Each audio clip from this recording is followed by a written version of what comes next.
السلام علیکم داملای محترم و شیرین سخن و نیک گفتار اکای حاجی میرزا. من یک سوال دارم. من یک دختر را به نهایت دوست می‌دارم، لیکن وی اول با یک جوان پسر دیگر سخن می‌زد. حاضر باشد با من میباشد. من این دختر را نمازخوان کردم، با او گفتم که خودت را نگاه کن، از این کاری که سهو و خطا کرده ای از این راه بگرد، نمازهایت را با وقتش بخوان، من تو را خودم میگیرم. اگر من این دختر را در آینده به زنی بگیرم، در این حالت آیا من گناهکار میشوم یا اینکه دیوس به حساب میروم؟ اگر این کار من نیک باشد در حقم دعا کنید تا که خداوند این دختر را نصیب من بگرداند. از شما خواهش میکنم که با این سوال من عمیق بگویید. با احترام، یک مخلص اشدی شما. دادر عزیز، خدا نگهتان دارد. من چندین بارها گفتم شما عاشقی نکنید.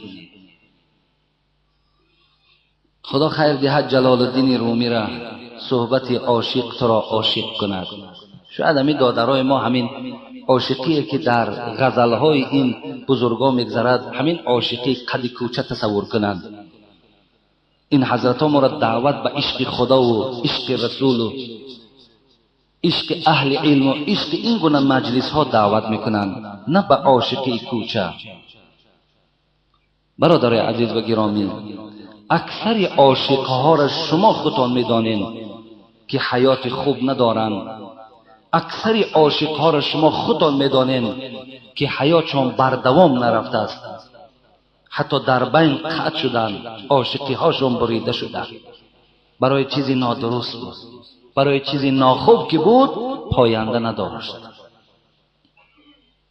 به این خاطر عاشقی نکنید دادر عزیز. عاشقی ها بسیار بدبختی ها آوردستند. بسیاری عاشقا را میبینیم در ملیسه خانه ها خوابند. عاشقی ها به خودکشی ها میارد. عاشقی ها به آویزان کردن آورده است. عاشقی ها به ترک خواندن آورده است، حتی خودشان را ترک کنیدن. عاشقی کار خوبی نیست، جایز نیست و شما در این راه هیچ وقت قدم نزنید.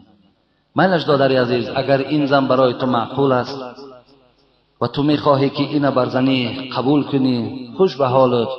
بعضی عیبه هایی که داشتن اگر تو ستر میکنی، خدا عیبه هایت را در روز قیامت ستر میکنه.